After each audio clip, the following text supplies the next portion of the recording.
Welcome, Divine Goddess, for another episode on Authentically Healed Women's Trauma Healing Podcast. I am Chloe, your host, the feminist therapist, and your favorite also holistic therapist, psychotherapist, and complementary therapy practitioner.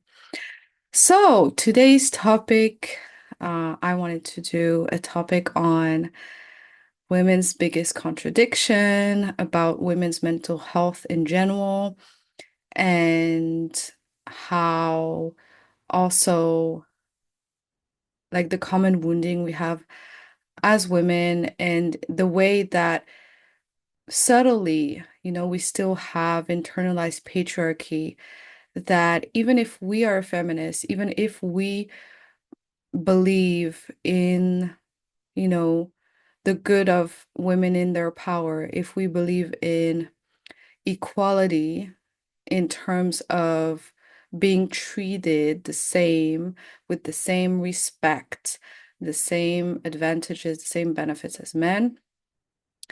How, even if we believe in all of those things and we preach that message, how we can still have internalized patriarchy and the common internalized aspect of patriarchy that as women we have that in my opinion shows up in our society today, in the way that we fight for ourselves, in the way that we, the choices we make in relationships to men, for those of us who are heterosexual, bisexual, and just the choices we make in terms of relating also to our current society, which, is founded on patriarchy and is a patriarchal system, right?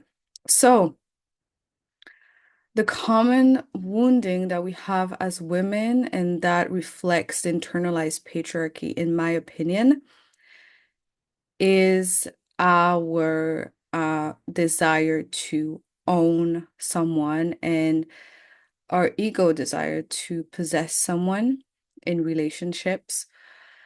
So this can be, again, whatever person you're attracted to, men, women, queer, but non-binary, trans, whatever, like doesn't matter. Just as a woman, the most common wounding we have, and I think holds us back, no matter if we're interested in men or not, is the desire, is still this ego um system, like this, still this wounding and still this conditioning of wanting to own the person and expecting,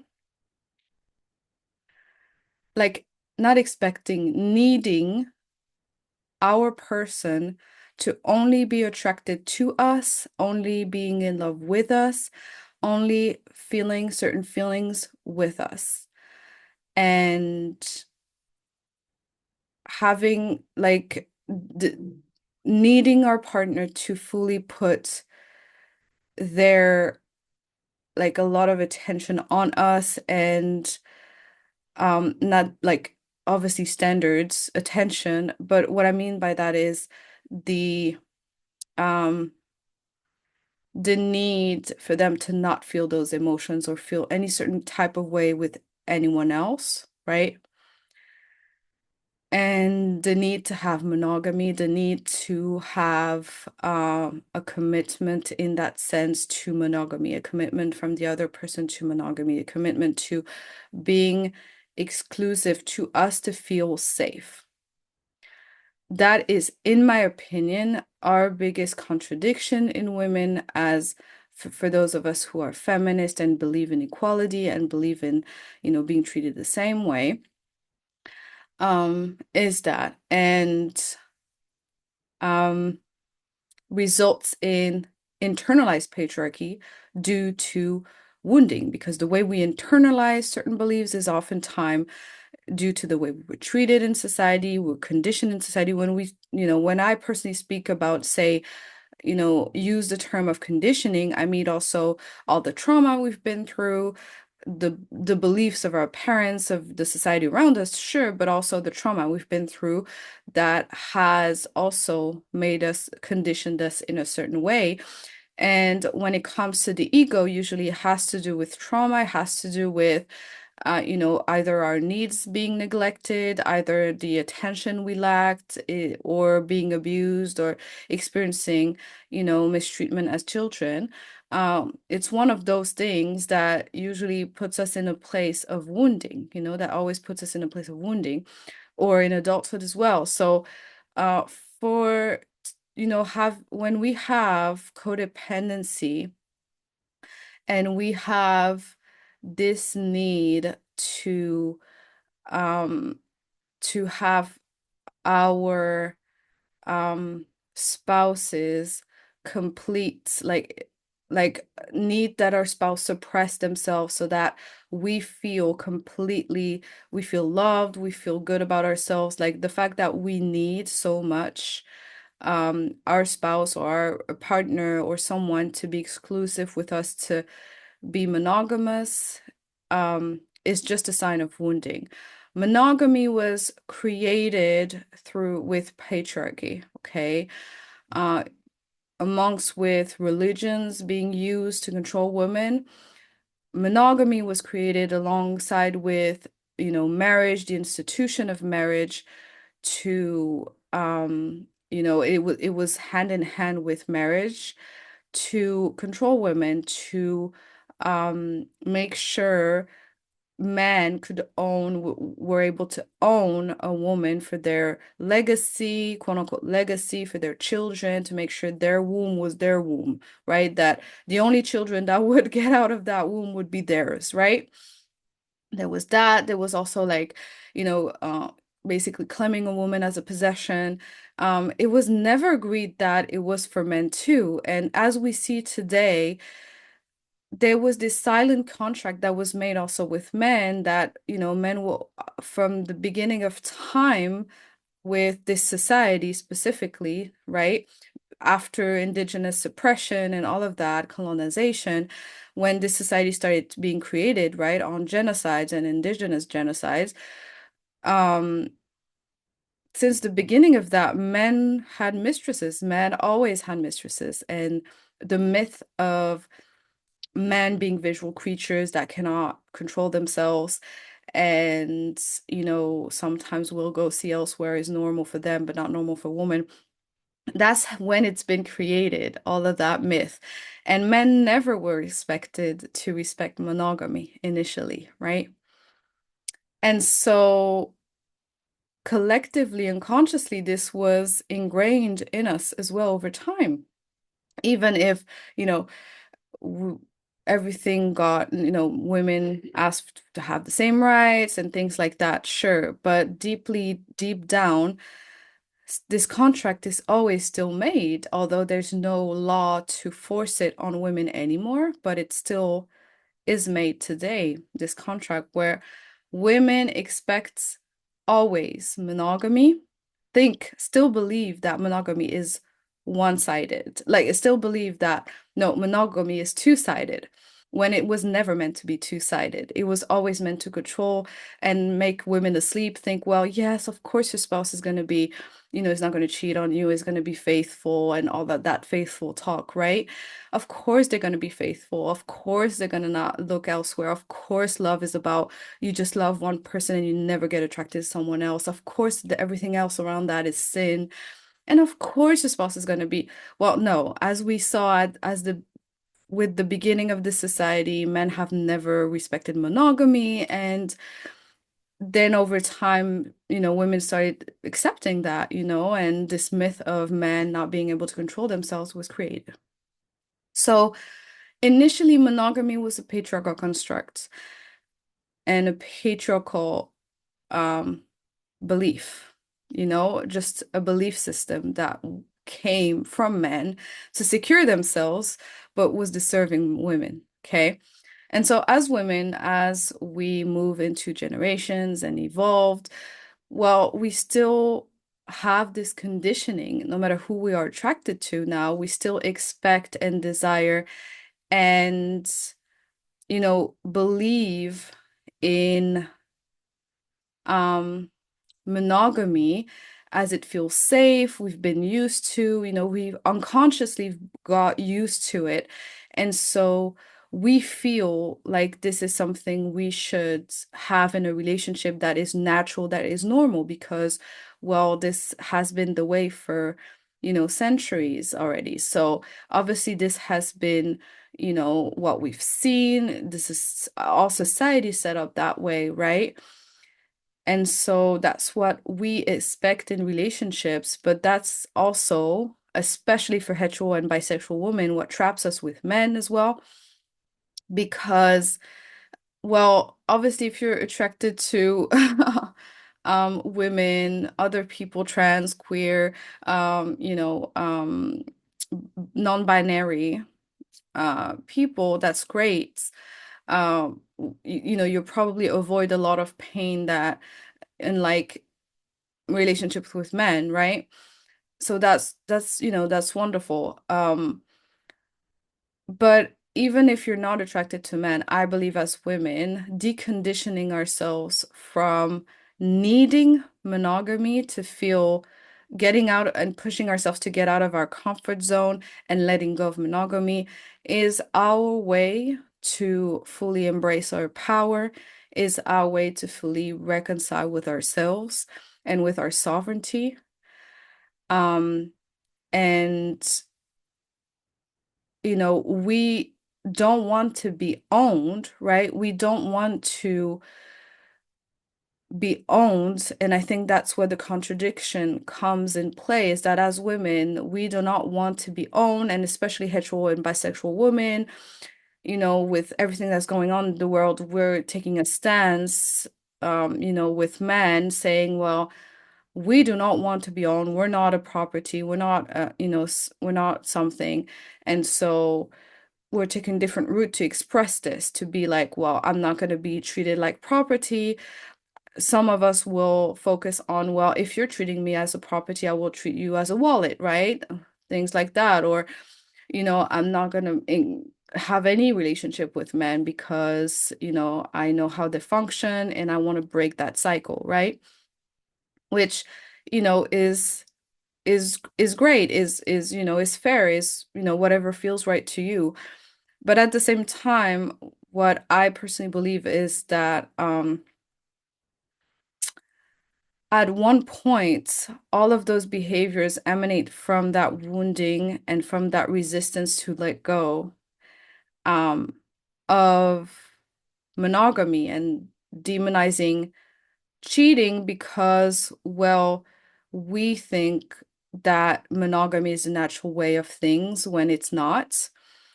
And because we're suppressed, we don't feel those desires, we don't feel those emotions for other people when we're in a relationship because we've been conditioned to suppress ourselves once we enter a relationship.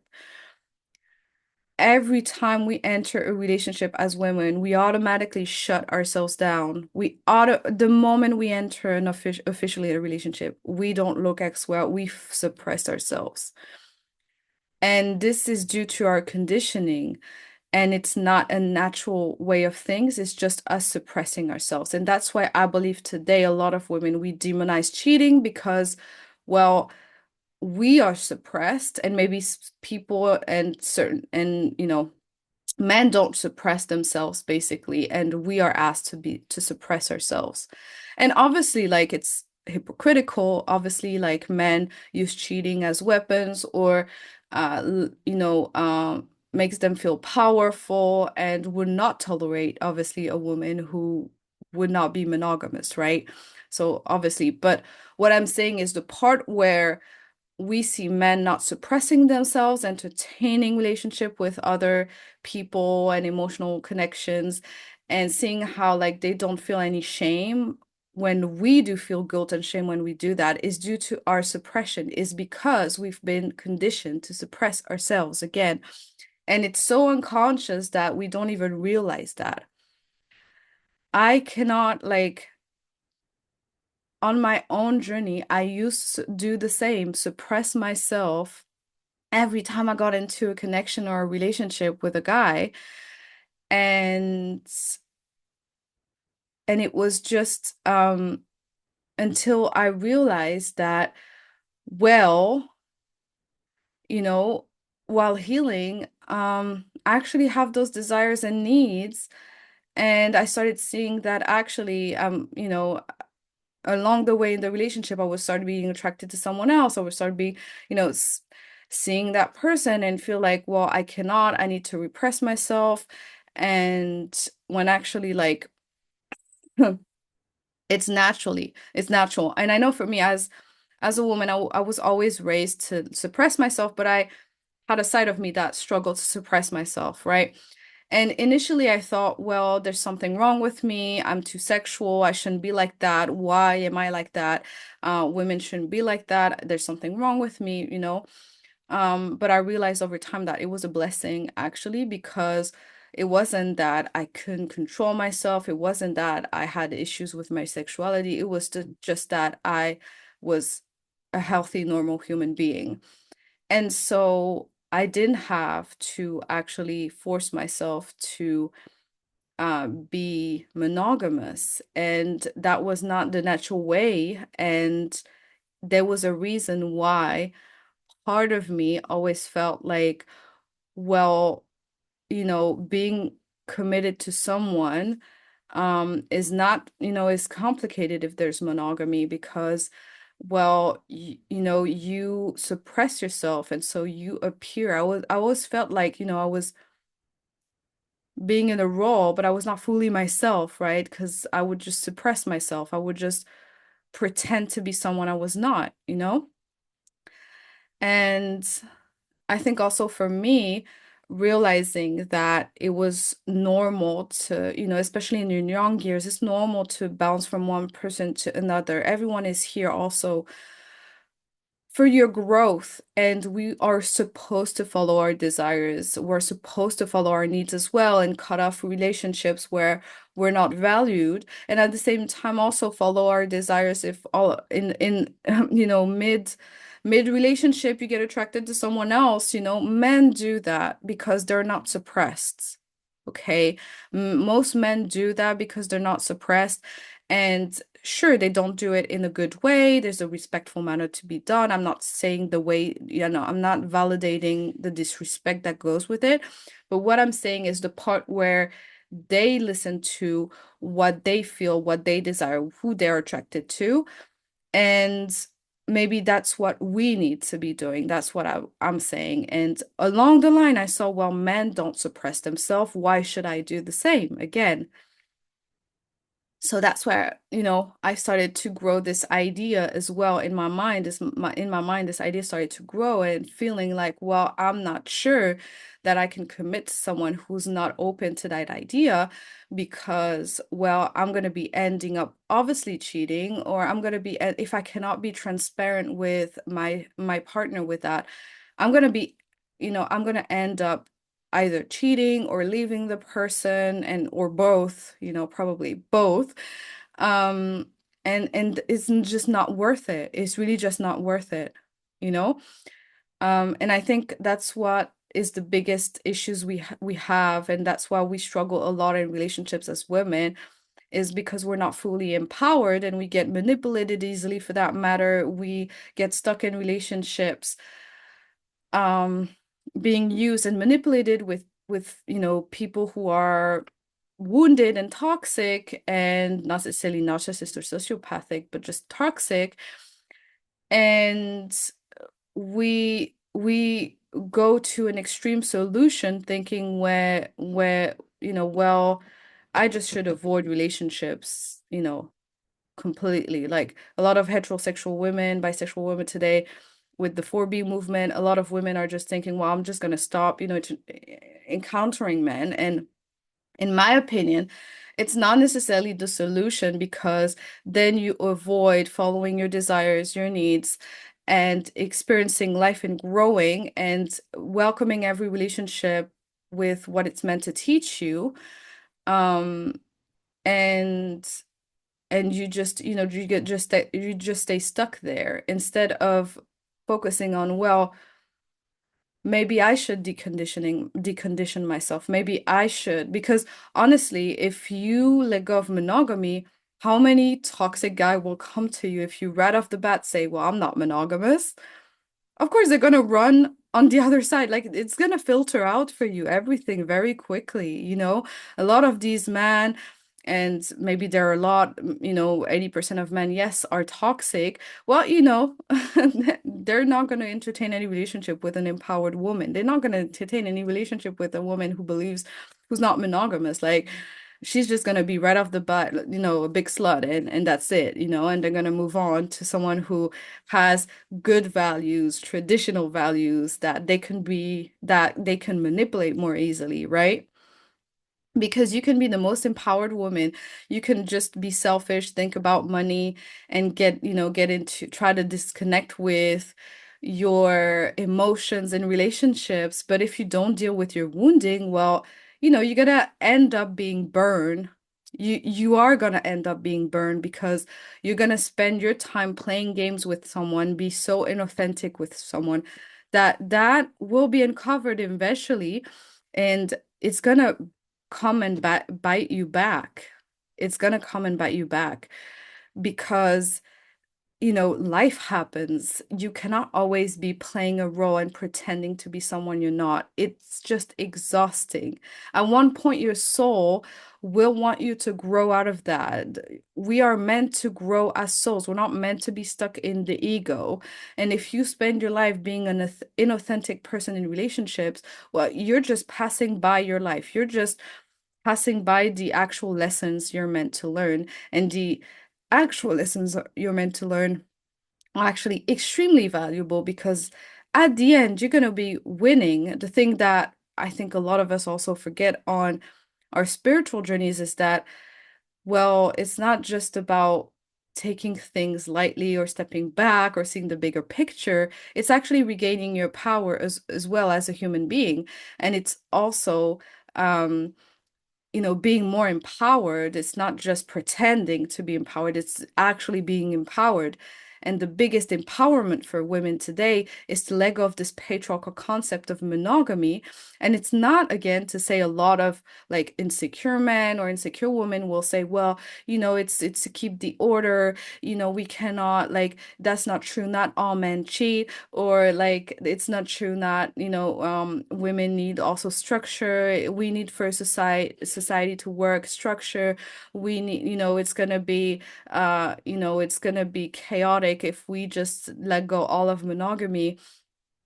There's letting go of monogamy, okay, and there's also dealing with our sexuality, sexual urge. If you have sex addiction, dealing with your sex addiction, which is more common than what we think and exists also in women. There's letting go of monogamy and also taking control of your sexuality and healing your sexuality. Those are two different things, okay? If you do both together, letting go of monogamy will not mean, oh, I'm gonna have multiple husbands, like 10 husbands, or oh, I'm gonna be sleeping with everyone that I meet. I'm gonna be having babies with everyone. Two different things, okay? And honestly, as women, we have this bigger discipline, bigger, as we awake, we take also our energy as sacred. We respect ourselves. It's completely different. And again, it's not that you cannot have multiple partners if you want to. Again, how many partners you want to have is fine.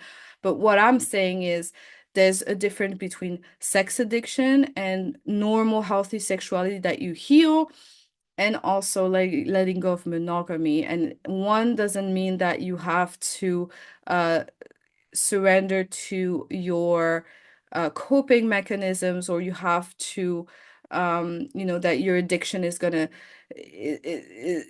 come, is gonna come out. Obviously, I would suggest if you're dealing with sex addiction to heal that first and then let go of monogamy and not do both at the same time, right? But sometimes also letting go of monogamy can help deal with sex addiction for someone, because sex addiction obviously is hard to control, and so it can also prevent from cheating, and actually can make maybe relationship work in the sense that, well, the other can figure out their sex addiction and can heal in this process, but at the same time they can share, like there's no secrecy, there's no stabbing in the back. That's what I mean. So those are two different things. And letting go of monogamy is not about chaos, it's about coming back into nature's way. It's about listening to ourselves and leading with our intuition and following our desires. I'm not saying following our ego, and I'm not saying following our wounds. Those are different things. I'm saying following our desires. Desires are controlled self, like are full of sense, intuitively guided, meant to be, part of destiny. Desires are divine. And when we follow a desire, we're following something very rational and very expand, like it's for our expansion. So it's a wise choice. It's not based on our wounding, it's based on our heart and our intuition. Two different things again. So, with that being said, um, once we can let go of monogamy, this opens up, like, it opens up so much, like, our path, and we're able to actually start navigating correctly our path and embracing our purpose, embracing our path, and also regaining sovereignty over our bodies, mental health, physical health, and not being manipulable in relationships anymore, in the sense that, well, first of all, you're not going to end up with someone who's toxic, especially with men, for those of you who are, heterosexual and bisexual. It protects you from men because a lot of them just cannot handle a free woman, and it's just gonna, they're just not gonna be able to date you at all. And secondly, if there's still narcissists and sociopaths out there that will disguise themselves as open-minded people, yes, they are people who will do that for sure. Anyhow, you're here to heal your wounds, okay? To heal your attraction for predators if that's your issue, if you feel like you're vulnerable to them. And if you're healing your attraction to predators and you still, get someone who finds a way to trespass your boundaries and manipulate you, well, that's also your journey and that's fine. You'll get out of it. It's fine. It's just how it's meant to be. And they probably have a specific, in that case, they have a specific, um, it's a soul contract. So it's something that you chose. It's not that you're still attracted to predator. It's just something that you chose, and they're meant to help you awaken to something and to grow in a certain way. Okay. And that's fine. So as you can see, there's no risk, quote unquote, risk by doing that. You're just opening up your purpose and moving forward on your purpose. And that's why, in my opinion, as women, that's what we need to be doing rather than trying to play mind games, trying to figure out how to make our husbands, our boyfriends all about us. Like, it just doesn't work in the long run. It's so exhausting. Like, at one point you start using dark magic and spells, basically. Like, women who can sustain that are using dark magic. Women who can sustain that role and stand that role and pretending to be unbothered, it's gonna catch them back. They're gonna be caught. Or I don't know, that eventually their relationship will break because the husband will be cheating or whatever. Um, or they're just going to be starting using spells and dark magic, which is, in my opinion, again, you do you. I don't believe we should be using dark magic and spells to get what we want. All of those things are things to make us avoid actually healing and our uncomfortable emotions, which, yes, it's harder, but it's doable. It's completely doable. That's been my journey for the past 8 years, feeling and connecting back to my body and processing trauma. Yes, maybe with dark magic and spells, you can have a shortcut. Sometimes it works, but the downside, like with all those celebrities as well, you know, your mental health is going to suffer. Dark magic and spells always will take part of you. You're going to give part of your soul with that. And that's just something that everyone needs to understand. You're going to be selling your soul if you're using dark magic or spells to get what you want. And especially like when getting what we want is basically getting what we want is basically not even a desire. It's wounding. We didn't get it enough attention. We were neglected. We were abused when we were children. And so we're playing out like we're our behavior is being dictated by our wounds. So we're putting spells using dark magic because our wounds are not healed.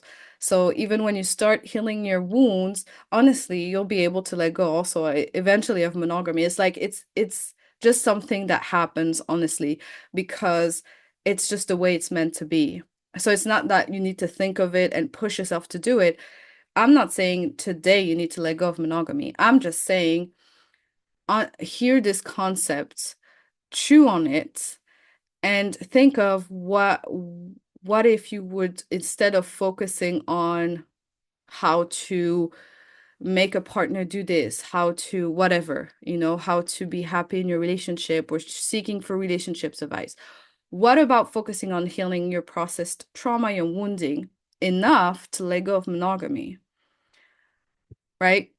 That's why I literally created a very affordable online course called Evidentia, the Ultimate Self-Healing Master Training that you can find in my links in my description below. You have all my links in my description below. That's literally why I created this course, to give you all the tools to self-heal, to process your trauma and not use spells, dark magic, or whatever mind games that you have been using because you follow this person on Instagram on our TikTok and she's giving advice about relationships because apparently her relationships is working well. Uh, but at the end of the day, it remains mind games and you're still giving energy to that person. You're still giving energy and giving your life force to that person, because by focusing on relationships, by focusing on how can I make this person do this and control this person, or how can I be effortlessly so attractive, how can I make him be completely in love with me, all of that energy that you're spending on thinking about those things or trying to take courses about relationship could be used on healing simply your traumas and your wounding, so that effortlessly you just let go of all of that shit effortlessly. Like monogamy is just out of the table. This will save you so much time in relationships, like, because only people who can truly appreciate you will be in relationship with you. Or if you end up meaning maybe, the only sociopath and narcissist that disguise itself in someone who is open about relationships, well, that will be a song contract. They will be there to teach you something about yourself, and that's it, right? That's only it.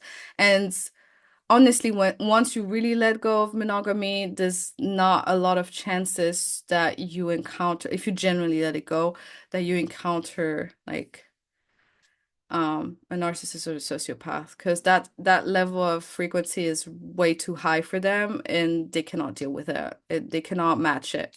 Like there's so much that they can match, but there's a limit to what they can match. So uh see, like, why not spend all that energy instead of reading about relationships and highly focusing on how to navigate relationships? Just, just go and focus on you. Heal your wounds, focus on your traumas. Have like honestly, humility will save you.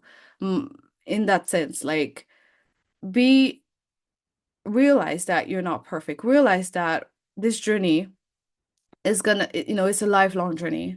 I've been on this journey for 8 years. I'm still not like fully healed. I'm still working on stuff. Okay. Is my life getting better? Of course, I manifested amazing things. Um, but I'm still like I'm still not healed. Like I'm still going on this journey and it's meant to be the like but a lot of things that I was able to heal, a lot of things I was able to heal. And so this created a lot of beautiful things in my life and genuine happiness, right? Genuine peace of mind, happiness, my body relaxed, my body not being stressed out, right? So growth, expansion, becoming more of who I am truly inside and being able to express myself truly inside and just being happy, right? So put that all that energy you spend, on a weekly basis, monthly basis, put that energy into focusing on, well, learn how to self-heal, and that's it. The rest you can just put aside. Relationship, put it aside, and then just follow your desires. Like if right now you don't feel like dating anyone, don't date anyone. If right now, I took a celibacy break for 3 years at one point. Sometimes we just need it, like take your break if you feel like, oh, well, I've been attracted to that person and like I'm in this situation with this person. Well, just go for it. Like go for it. Try to be as honest as possible with people, but just follow your desires. If you feel now attracted to this person, go see that person.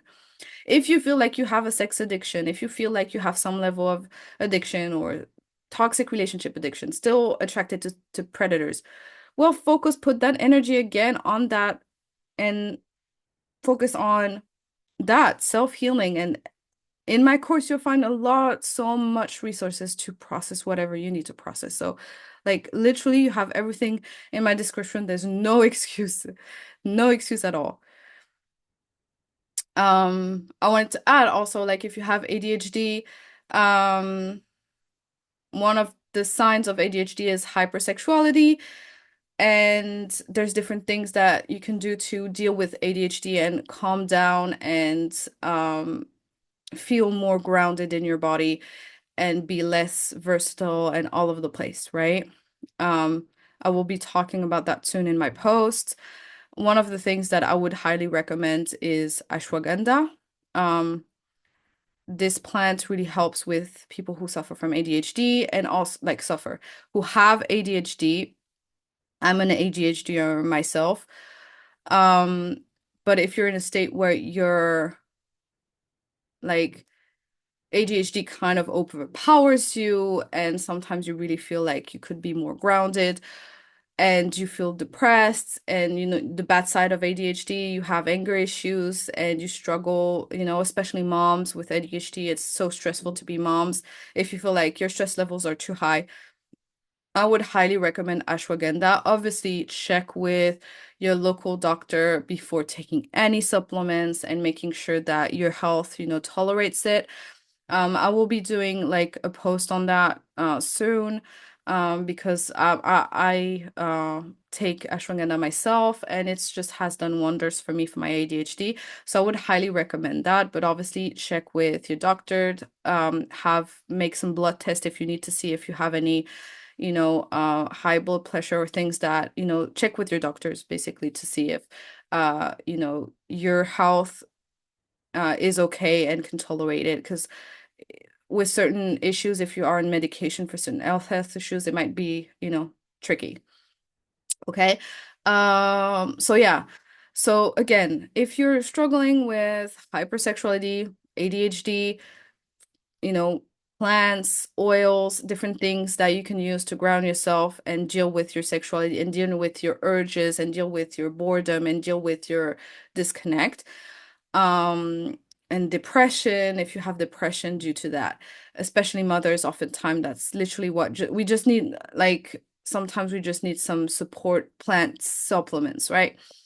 Because that can affect the mental health, right?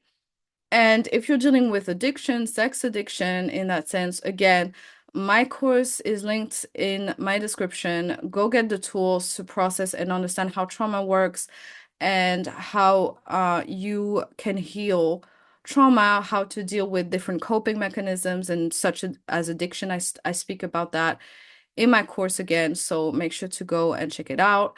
Um, And if you want to heal, to learn specifically more about trauma, like all the side, everything around trauma, just to understand what exactly it is. If you feel like, well, I don't even know what trauma is, I have a free webinar, free mini course on how to heal trauma and what trauma is.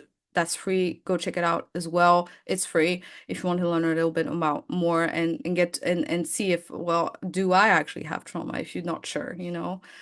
Again, I have many free resources in, in my description. Feel free to get all the resources that you want. There's a lot of free stuff, um, such as, emotional regulation tools and things like that. So make sure to check it out as well if you're searching for, free support. There is also free support in my link in bio. Okay, so that's for this episode, Goddess. So glad that you were here until the end. Thank you for watching or listening until the end. Um, and again, if you desire to learn how to heal, process emotion, process trauma, check out my course, Abidentia, that is literally affordable. I made a price as affordable as possible in alignment with me, obviously, but it's honestly really affordable. So make sure to go check it out. And in the meantime, Goddess, I am sending you much love and keep rising, keep shining. Bye.